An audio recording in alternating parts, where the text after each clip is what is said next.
حالت جنابت میں روزے کا حکم، کیا حالت جنابت میں روزہ ہو جاتا ہے؟ جی ہاں، حالت جنابت کا روزے سے کوئی تعلق نہیں ہے، ہو جاتا ہے، البتہ نماز حالت جنابت میں نہیں ہوتی۔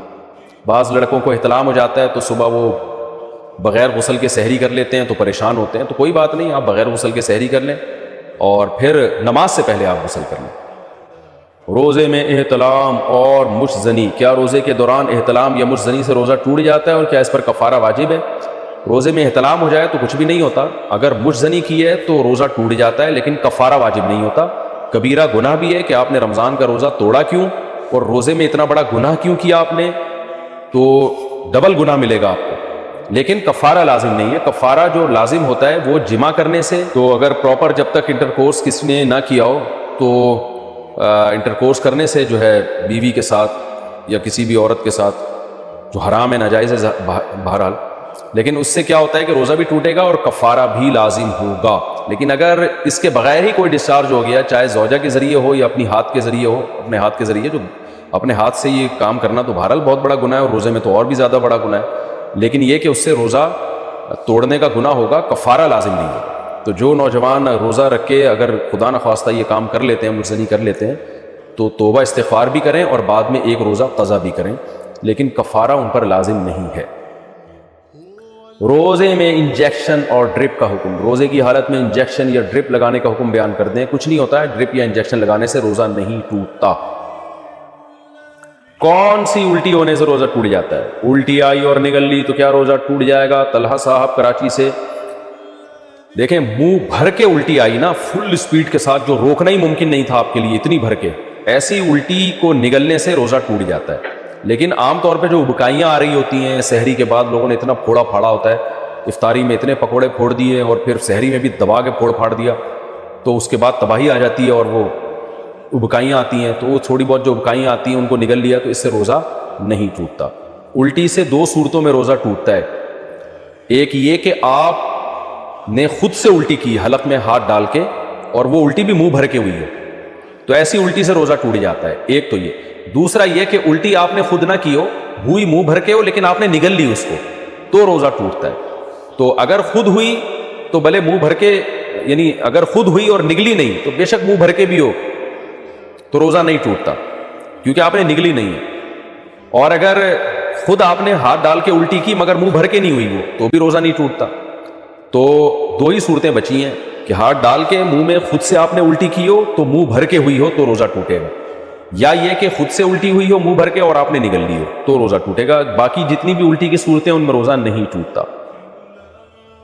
شوگر کے مریض کا روزہ توڑنا، میرا شوگر لیول اکثر کم ہو جاتا ہے، اگر روزہ نہ ہو تو کچھ میٹھا کھا لیا جائے تو بہتر ہوتا ہے، لیکن روزے کی حالت میں اگر شوگر لیول کم ہو جائے تو کیا روزہ توڑنے کی گنجائش ہوگی؟ نیز کیا روزے کی حالت میں انسولین لگا سکتے ہیں؟ حبیب اللہ لاہور سے، دیکھیں اگر روزہ رکھنے سے آپ کی شوگر لیول ڈاؤن ہو گیا اور تو ظاہر ہے شوگر کے پیشنٹ کو تو اس سے موت کا بھی خطرہ ہوتا ہے، کومے میں جانے کا خطرہ ہوتا ہے، تو ایسی صورت میں صرف گنجائش ہی نہیں ہے بلکہ روزہ توڑنا لازم ہے، کیونکہ جان بچانا بہرحال پہلے فرض ہے۔ باقی روزے کی حالت میں انسولین لگا سکتے ہیں، جی انجیکشن ہر طرح کا لگایا جا سکتا ہے روزے کی حالت میں۔ روزہ کس عمر میں فرض ہے؟ میری بیٹی کی عمر 13 سال ہے مگر وہ شرعی طور پر بالغ نہیں ہوئی، کیا اس پر روزہ فرض ہے؟ لیکن لڑکے پر کس عمر میں روزہ فرض ہوگا؟ ام احمد، دیکھیں بیٹی کی عمر 13 سال ہے اور بھی روزہ فرض نہیں ہے، لیکن چونکہ قریب البلوغ ہو چکی ہے تو آپ پر لازم ہے کہ بیٹی کو روزے رکھوائیں۔ یہ بھی ممکن ہے کہ رمضان میں ہی اس کو مینسز آنا شروع ہو جائیں، تو جیسے ہی مینسز آنا شروع ہوں گے اگلے دن سے وہ اسی دن سے بالغ سمجھی جائے گی، لہذا مینسز بند ہوتے ہی اس پر لازم ہوگا کہ روزے شروع کر دے، تو ورنہ اگلے سال تو روزے رکھنے ہی پڑیں گے اس کو، کیونکہ عموماً خواتین کو، بچیوں کو 14 سال سے پہلے مینسز آ جاتے ہیں، تو اس لیے آپ پر یہ لازم ہے کہ اس کو ابھی روزوں کی عادت ڈالنے کے لیے آپ اس کو سارے روزے رکھوائیں، ورنہ ایک دم سے روزے فرض ہوتے ہیں تو پورے رکھے نہیں جاتے پھر۔ اور لڑکے پر بھی جب پہلی دفعہ اس کو نائٹ فال ہو، احتلام ہوتا ہے، تو اس پہ روزے فرض ہو جاتے ہیں کیونکہ وہ بالغ شمار ہوتا ہے، تو لہذا 13-14 سال کا اگر لڑکا ہے تو اس کو بھی پورے روزے رکھوانے چاہیے۔ ہاں اس سے کم عمر ہے، جیسے 10 سال یا اس سے کم عمر کے لڑکے ہیں تو پھر ان کو اگر گرمیوں کے لمبے لمبے روزے ہیں تو پھر پورے روزے نہ رکھوائیں، تھوڑے تھوڑے کر کے رکھوائیں، ان کو عادت ڈالیں، کیونکہ پھر ان کی باڈی کو نقصان کا خطرہ ہوتا ہے۔ روزے کا مقصد ہماری باڈی کو نقصان پہنچانا نہیں ہے بلکہ ایک روحانی قوت پیدا کرنا ہے، تو بچوں کو بہت زیادہ روزے رکھوانے سے بہرحال نقصان ہوتا ہے، لیکن 10 سال یا اس سے بڑے ہو جائیں نا تو پھر تھوڑے تھوڑے کر کے روزے ان کو رکھوانے چاہیے۔ 13-14 سال کی عمر میں تو پورے روزے رکھوانے چاہیے بچوں کو، تاکہ ان کو عادت پڑے، بالغ ہونے کے بعد پھر وہ چھوڑیں نہیں۔ اور اللہ کا شکر ہے ہمارے سوسائٹی میں، مسلمان گھروں میں بچے تو بڑے شوق سے روزہ رکھتے ہیں اور بہت انجوائے کرتے ہیں رمضان کو۔ تو بچوں کو، جو ذرا بڑی عمر کے بچے ہیں ان کی بات کر رہا ہوں، تو ان کو رکھوانے چاہیے۔ سحری اور افطاری، اچھا چھوٹے بچے کی روزہ کشائی کرنا، کیا قریبی رشتہ داروں کو بلا کر بچے کی روزہ کشائی کرنا جائز ہے؟ عبید زبیری، بس یہ بچے کو اپریشیٹ کرنے کے لیے ہوتا ہے، گیدرنگ ہوتی ہے اس بہانے، تو جائز ہے، اس میں کوئی حرج نہیں ہے۔ تھوڑا سا بچے بھی خوش ہو جاتے ہیں کہ ان کو حوصلہ افزائی ہو جاتی ہے۔ سحری اور افطاری میں کیا کھائیں؟ افطاری میں کیا کھانا سنت ہے اور سحری میں کیا کھانا چاہیے؟ افطاری میں ڈانٹ کھانی چاہیے، سحری میں جو مرضی کھائیں، کیونکہ افطاری میں اکثر جلد بازی میں گھر کی خواتین بیچاری ٹینشن میں ہوتی ہیں، ان کو بھی ڈانٹ مل رہی ہوتی ہے، ان کی طرف سے بھی ڈانٹیں پارسل ہو رہی ہوتی ہیں۔ بہرحال جی افطاری میں کیا کھانا سنت ہے؟ کھجور، نبی صلی اللہ علیہ وسلم اس سے روزہ افطار کیا کرتے تھے اور اس کی ترغیب بھی دی آپ صلی اللہ علیہ وسلم نے۔ اور کھجور میں کاربوہائیڈریٹ ہوتا ہے بہت زیادہ، ہم جب ہمارا شوگر لیول اتنا ڈاؤن ہوتا ہے اور کمزوری ہو جاتی ہے روزے کے جو اینڈ میں، تو پھر ایسی صورت میں ہمیں کھجور جیسی ہی کوئی چیز لینی چاہیے۔ ہم لوگ کیا کر رہے ہوتے ہیں؟ شربتیں پی رہے ہوتے ہیں چینی کے، اس میں کاربوہائیڈریٹ تو ہوتا ہے اور وہ شوگر لیول ڈھا کر کے اوپر چلا جاتا ہے ہمارا، اور پھر دماغ ٹون ہونا شروع ہو جاتا ہے، مغرب کے بعد سے غنودگی بجائے فریشنس کے اور بیکار لائف ہو جاتی ہے، اور پھر تراویحوں میں لوگ کیسے اونگ رہے ہوتے ہیں۔ تو میٹھا نہیں کھانا چاہیے افطاری میں، جو بہت زیادہ لوگ میٹھا پھوڑ رہے ہیں۔ میڈیکل سائنس کی باتیں کر رہا ہوں، اسلام کی بات نہیں کر رہا میں، ایک ظاہر اپنا تجربہ شیئر کر دینا چاہیے۔ تو چینی اور اس سے بنے ہوئے شربتوں سے اوائڈ کرنا چاہیے۔ کھجور میں میٹھا ہوتا ہے لیکن وہ اچھی قسم کا میٹھا ہوتا ہے، اس سے وہ غنودگی نہیں آتی اور اس میں منرلز بہت زیادہ ہوتے ہیں، آپ کو طاقت بھی ملتی ہے اس سے، بہت سارے منرلز ہوتے ہیں اس میں، وائٹامنز ہوتے ہیں، تو اور سنت بھی ہے۔ تو کھجور کا ایسا، پھر ہمارے ایک بڑی ظلم یہ کرتے ہیں کہ اتنا سا کھجور لے کے نا بس ایک افطار کیا، اس کے بعد پھر ڈائریکٹ آ جاتے ہیں پکوڑوں پہ۔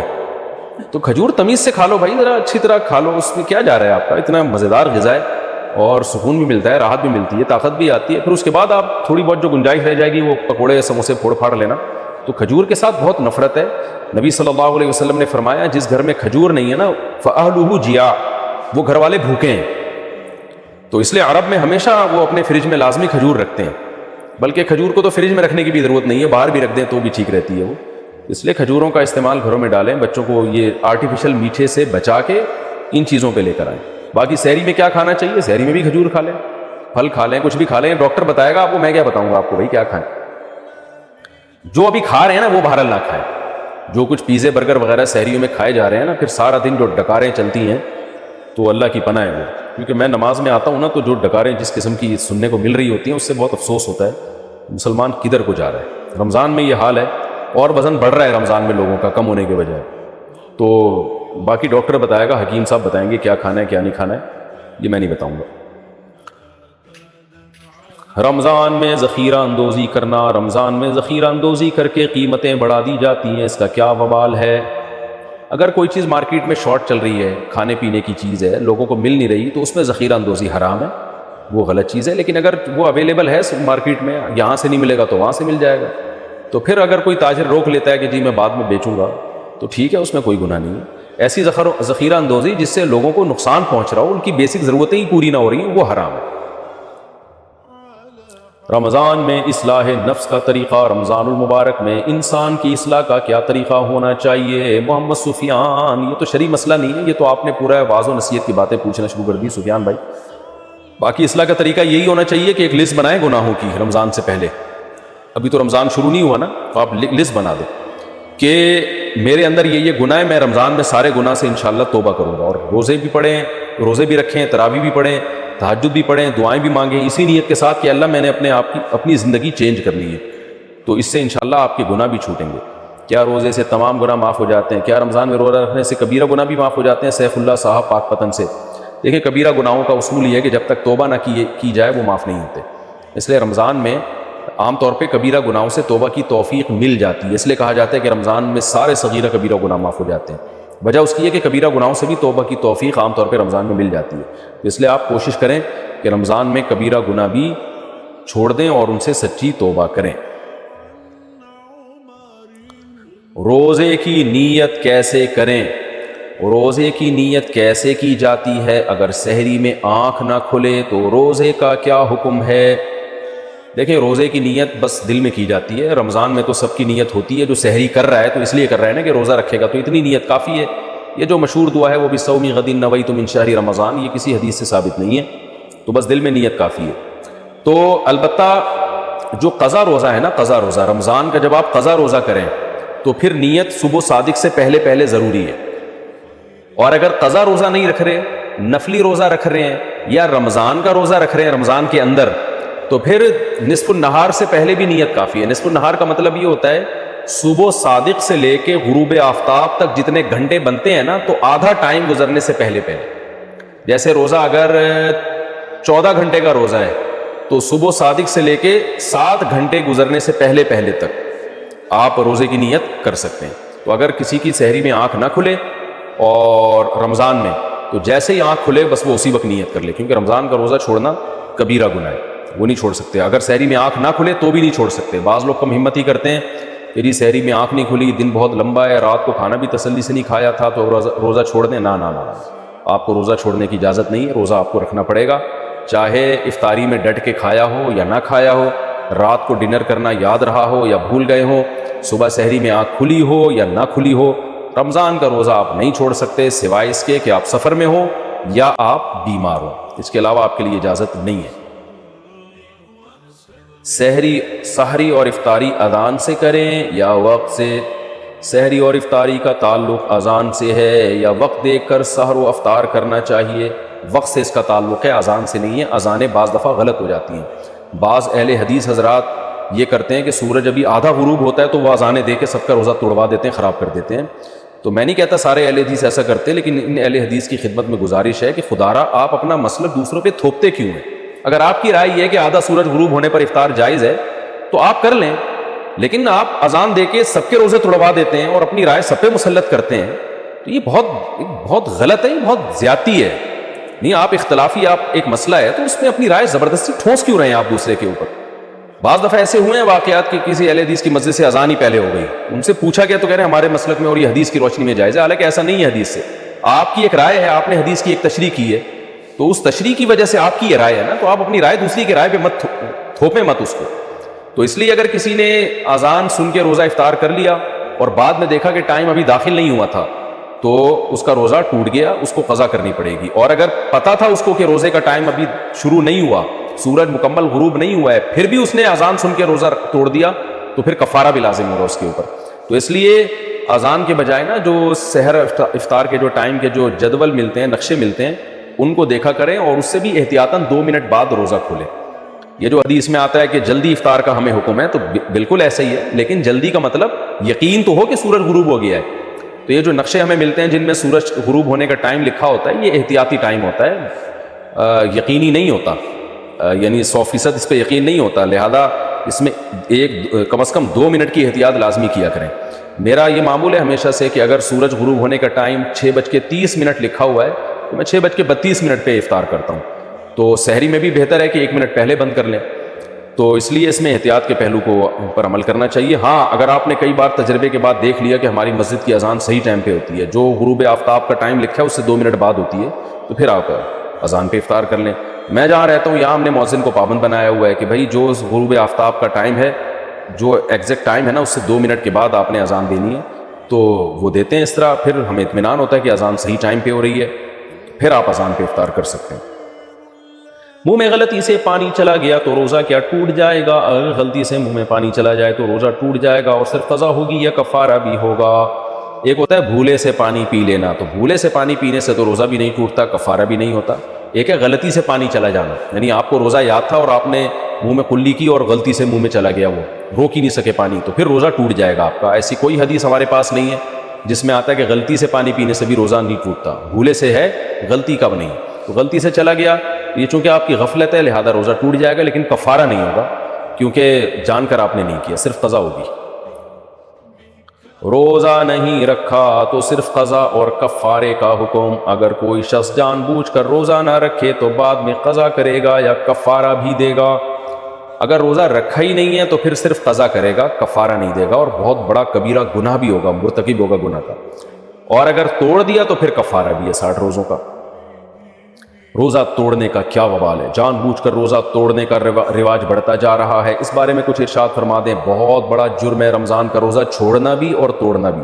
چھوڑ دیا تو قضا رکھنی پڑے گی اور گناہ بھی ہوگا، توبہ بھی کرنی پڑے گی، اور دیا تو کفارہ ہے۔ کفارہ کیا ہے؟ 60 روزے لگاتار رکھنے پڑیں گے۔ دسمبر جنوری میں رکھ لیں جب دن ٹھنڈے ہوتے ہیں، بیچ میں ایک دن کا بھی ناغہ ہو گیا چاہے بیماری سے ہوا ہو تو پھر دوبارہ سے 60 رکھنے پڑیں گے۔ البتہ عورت کو مینسز کی وجہ سے جو ناغہ ہوتا ہے وہ معاف ہے، تو ورنہ کنٹینیو 60 روزے آپ کو رکھنے پڑیں گے۔ اور جو بوڑھے لوگ ہوتے ہیں روزہ رکھنے کی طاقت ہی ختم ہو گئی ان میں، پھر وہ 60 غریبوں کو 2 ٹائم کا کھانا کھلائیں گے۔ جوان آدمی جو روزہ رکھ سکتا ہو اس کو 60 غریبوں کو کھانا کھلانے سے کفارہ ادا نہیں ہوگا، اس کو 60 روزے ہی رکھنے پڑیں گے۔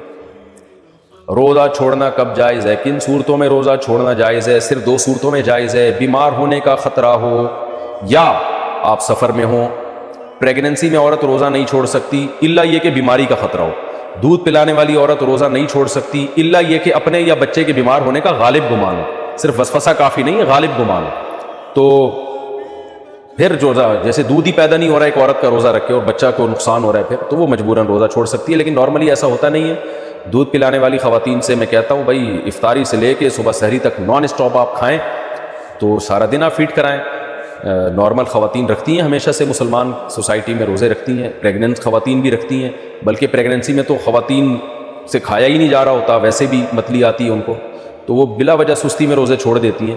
بہرحال اگر بیمار ہونے کا خطرہ ہے یا واقعی دودھ اتنا کم ہو رہا ہے کہ بچہ بیمار ہو جائے گا یا اس کا پیٹ نہیں بھرے گا اور وہ بیماری کی طرف جائے گا تو پھر روزہ چھوڑا جا سکتا ہے، تو بیماری میں اور سفر میں۔ باقی کوئی عذر ایسا نہیں ہے جس میں روزہ چھوڑنے کی شریعت نے اجازت دی ہو۔ مزدور کو بھی روزہ رکھنا پڑے گا، اور آپ کا کل پیپر ہے تو بھی آپ کو روزہ رکھنا پڑے گا۔ مزدوروں کے لیے روزہ رکھنے کا حکم، کیا مزدور حضرات یا سخت محنت کش افراد روزہ چھوڑ سکتے ہیں؟ نہیں چھوڑ سکتے۔ مزدور کو بھی روزہ رکھنا پڑے گا، سخت محنت کش افراد کو بھی روزہ رکھنا پڑے گا، کیونکہ اللہ میاں نے روزے میں بیمار کو اور مسافر کو چھوٹ دی ہے۔ اب سوال پیدا ہوتا ہے شدید گرمی میں پھر مزدور کرے کیا؟ تو مزدور کوشش کرے نائٹ ڈیوٹی کرے، اور مالک کو بھی حکم ہے جو مزدوری کرواتے ہیں ان کو بھی چاہیے کہ مزدور کا خیال کریں، رمضان میں اس کو زیادہ بوجھ نہ دیں، رات کے وقت میں کام کروائیں، دن میں اس کو چھٹی دے دیں۔ اگر وہ نہیں کرتے تو بھی بہرحال روزہ رکھنے کی کرنا پڑے گا مزدور کو۔ خدا نہ خواستہ روزے کے دوران حالت بہت غیر ہو جاتی ہے، بے ہوش ہونے کا یا مرنے کا خطرہ ہو جاتا ہے یا بیمار ہونے کا خطرہ ہوتا ہے، پھر مزدور کو روزہ توڑنے کی اجازت ہوگی، تو توڑ دے، پھر ایسی صورت میں گناہ نہیں ہوگا، بعد میں قضا کر لے، لیکن چھوڑنا پھر بھی جائز نہیں۔ تو روزانہ رکھے، اور جب خدا نہ خواستہ ایسی حالت خراب ہونا شروع ہو جائے، مرنے لگے، بے ہوش ہونے کا خطرہ ہو، تو پھر روزہ توڑ دے۔ لیکن بھوک اور پیاس کی شدت کی وجہ سے روزہ توڑنا یہ جائز نہیں ہے، کیونکہ روزہ تو نام ہی بھوک اور پیاس کی شدت کو برداشت کرنے کا ہے۔ کسی کو کم بھوک لگتی ہے، کسی کو زیادہ، کوئی ایئر کنڈیشن میں بیٹھ کے روزہ گزار دیتا ہے اسے تو لگتی نہیں ہے، کوئی گرمی میں چل پھر کے گزارتا ہے اس کو بہت لگتی ہے۔ تو اللہ میاں نے اس میں کوئی فرق نہیں رکھا کہ بھوک کی شدت کم ہو یا زیادہ ہو، وہ بہرحال برداشت کرنی پڑے گی۔ ہاں بیماری کا خطرہ ہو، جیسے آپ نے روزہ رکھا، شوگر لیول اتنا گر گیا، آپ پیشنٹ ہیں کہ اب خدا نہ خواستہ بے ہوش ہونے کا یا مرنے کا خطرہ ہو گیا، تو فوراً توڑنا پڑے گا، بلکہ توڑنا واجب ہے ایسی صورت میں۔ تو ناقابل برداشت بھوک میں روزہ توڑنا، بعض لوگوں کو روزے کی حالت میں بھوک کی شدت سے معدے میں شدید درد ہو جاتا ہے یا بھوک ناقابل برداشت ہو جاتی ہے، ان کے لیے روزہ چھوڑنے یا توڑنے کا حکم بیان فرما دیں نعیم شاکر ملتان سے۔ ناقابل برداشت بھی بھوک اگر ہو جائے تو بھی روزہ نہیں توڑ سکتے، بلکہ ہمت کر کے پورا کرنا پڑے گا، کیونکہ پیاس اور بھوک میں برداشت ہے کے قابل ہے یا نہیں ہے یہ کوئی اللہ نے فرق نہیں رکھا۔ روزہ نام ہے کھانے پینے سے اوائڈ کرنے کا، تو چاہے وہ برداشت ہو رہی ہو یا برداشت نہیں ہو رہی ہو۔ ہاں البتہ بیماری کا خطرہ ہو یا جان جانے کا خطرہ ہو یا بے ہوش ہونے کا خطرہ، کیونکہ بے ہوشی بھی ایک بیماری ہے، تو اس صورت میں روزہ توڑ سکتے ہیں۔ اب کسی کے معدے میں شدید درد ہو رہا ہے شدید بھوک کی وجہ سے، تو یہ ایک بیماری ہے، کیونکہ نارمل ایسا ہوتا نہیں ہے، کتنی بھی بھوک لگی ہو آپ کو، 24 گھنٹے بھی بھوکے رہیں آپ کے پیٹ میں درد نہیں ہوتا، لیکن بعض دفعہ کوئی بیماری ہے، جیسے کسی کو السر ہے یا اور کوئی بیماری ہے جس کی وجہ سے بھوکا رہنے سے پیٹ میں شدید درد ہو رہا ہے، تو درد ایک بیماری ہے، بیماری میں روزہ توڑا جا سکتا ہے تو اس درد کو ختم کرنے کے لیے، لیکن ناقابل برداشت بھوک یا پیاس لگی ہے تو پھر روزہ نہیں توڑ سکتے۔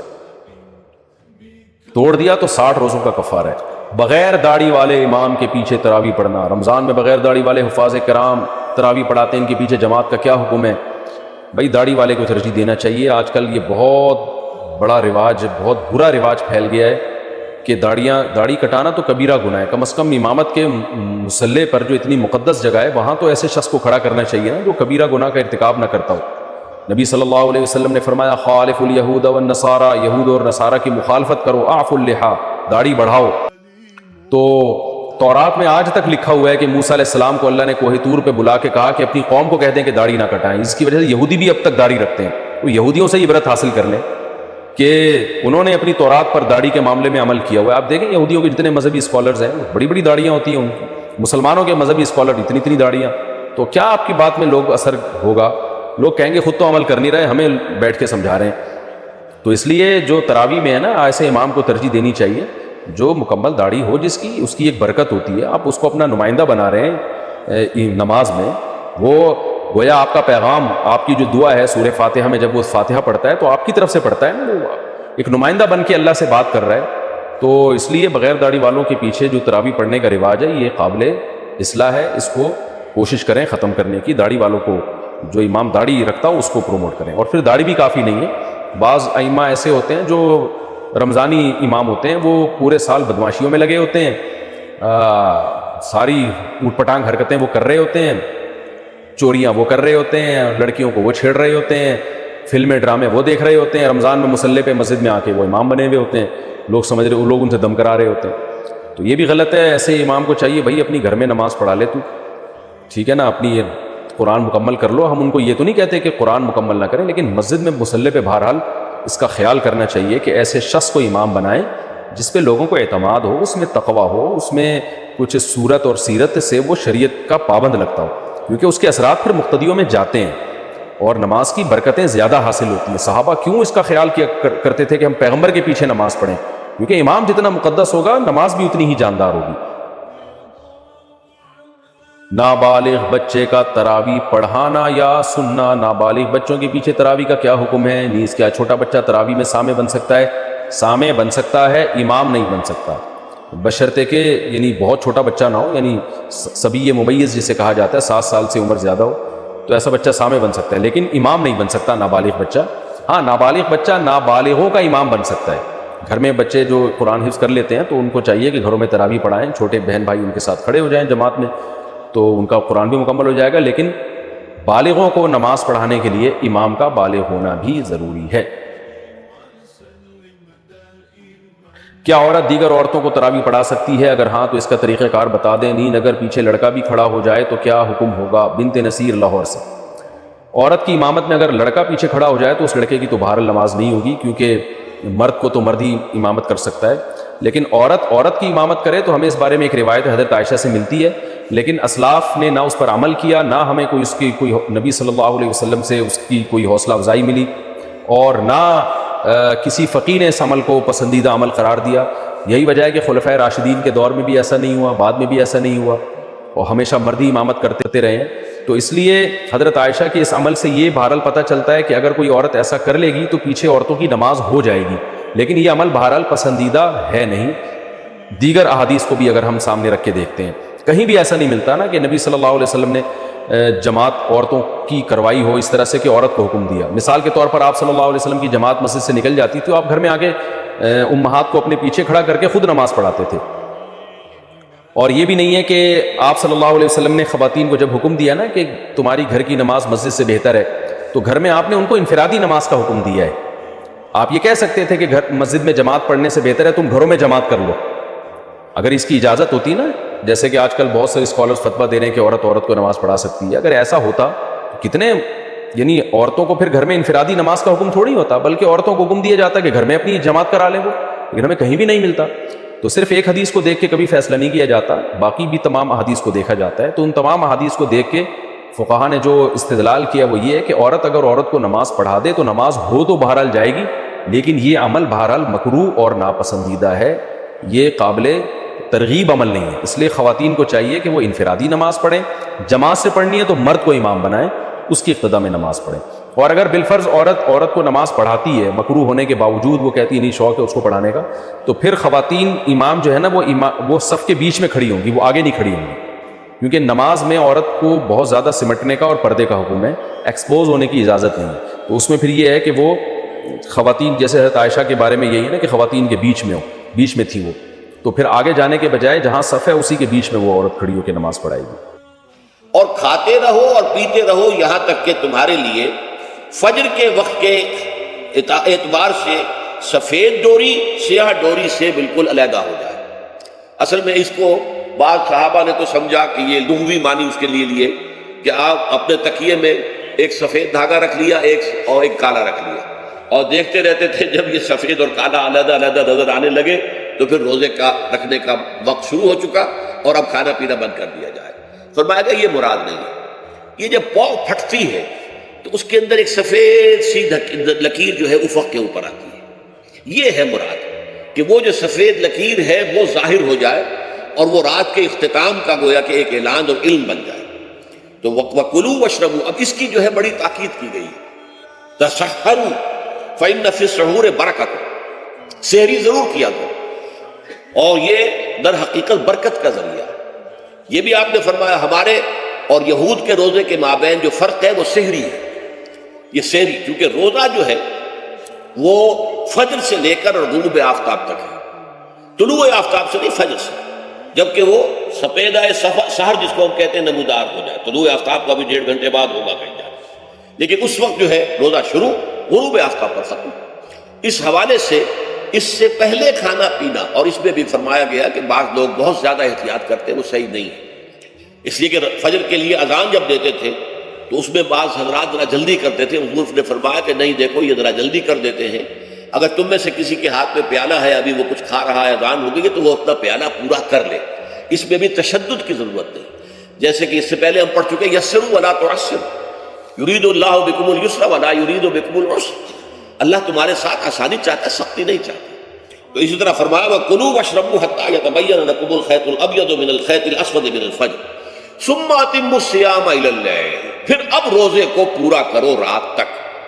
إِلَى اللَّيْلِ میں پھر بڑی بحثیں ہوئی ہیں، اس لفظ کی مناسبت سے اہل تشیع اس کے قائل ہیں کہ جب کہ خوب اندھیرا ہو جائے، لیکن اہل سنت کا اجماع ہے کہ غروب آفتاب اس سے مراد ہے، اس لیے کہ آغاز رات کا غروب آفتاب کے ساتھ، اور اس میں بھی احادیث کے اندر آیا ہے کہ تعجیل کرنی چاہیے۔ بعض لوگ وہی جو میں نے عرض کیا کہ تقویٰ کے تحت جو ہے جیسے کہ سفر میں بھی روزے رکھتے ہیں یا 104 بخار کے درجے میں بھی وہ روزہ قضا کرنے کو تیار نہیں ہوتے، ایسے ہی وہ تاخیر کرتے ہیں اپنے تقوی کے حساب سے، کہیں ایسا نہ ہو، کوئی غلطی نہ ہو جائے، کہیں یہ نہ ہو جائے، کہیں وہ نہ ہو جائے، تو پھر اس کے اندر وہ افطار میں، تو آپ نے فرمایا کہ قوم جو ہے اسی وقت میں صحیح رہے گی جبکہ وہ افطار میں عجلت سے کام ہے، یعنی سحری کے اندر بہت زیادہ جلدی کرنے کی ضرورت نہیں، اگر اذان ہو رہی ہے اس کے دوران بھی اگر کچھ کھا پی رہے ہو تو کھا پی لو، مکمل کرو۔ اسی طریقے سے افطار کے اندر جو ہے وہ تاخیر کرنے کی ضرورت نہیں، سورج کے غروب کے ساتھ افطار کر لو۔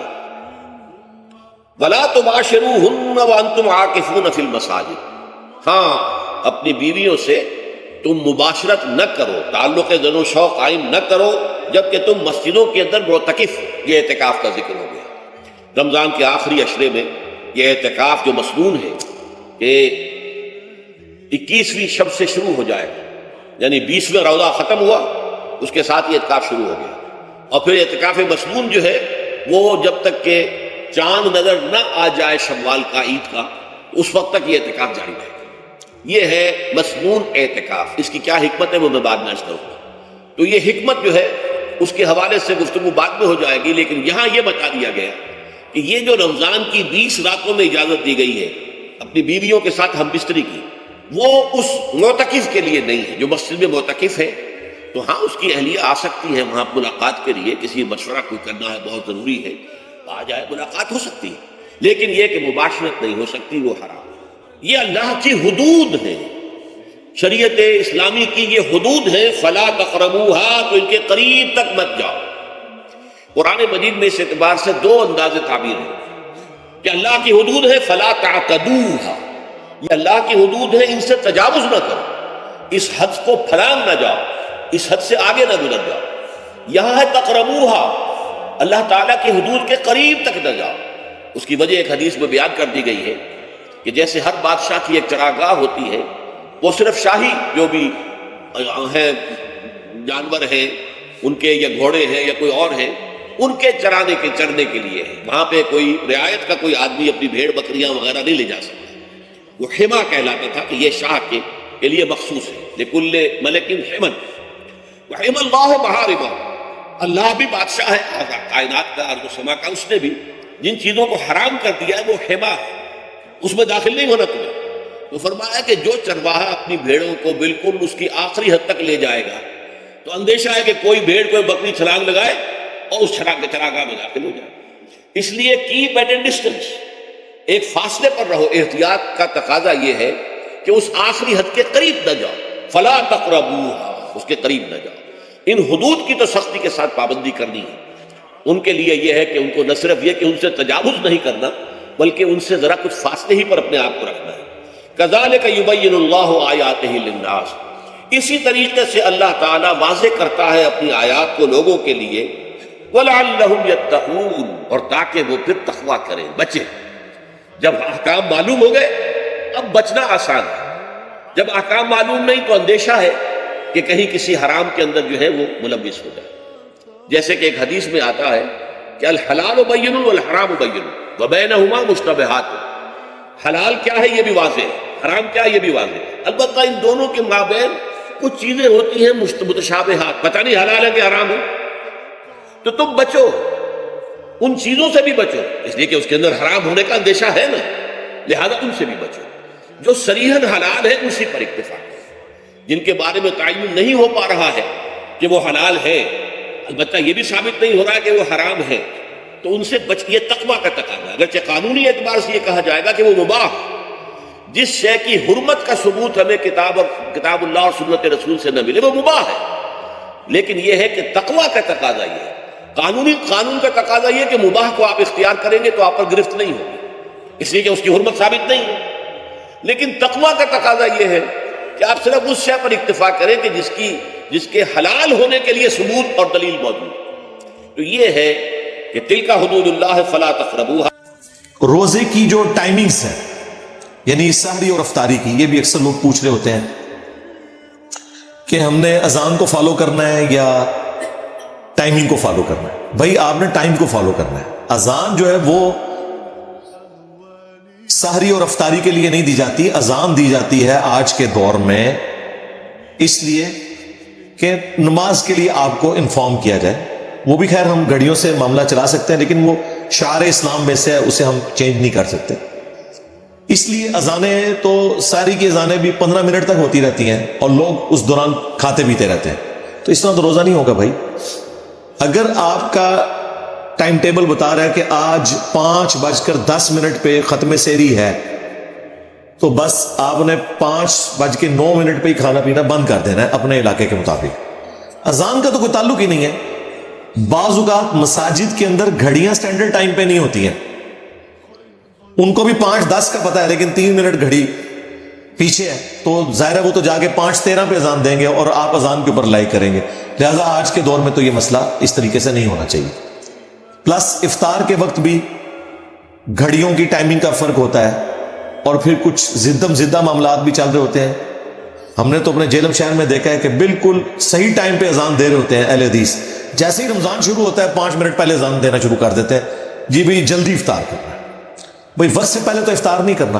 لہذا پہلا شرعی مسئلہ یہ ہے کہ آپ لوگوں کے پاس ٹائم ٹیبل بھی موجود ہے، گھڑی سٹینڈرڈ ٹائم ہونی چاہیے، ایپس ہیں تو ان کے ذریعے آپ دیکھ لیں، اس میں بھی جو کراچی یونیورسٹی والوں کی کیلکولیشن ہے ٹوائلٹس کے پوائنٹ آف ویو سے وہ بہترین ہے، اس کو آپ فالو کریں۔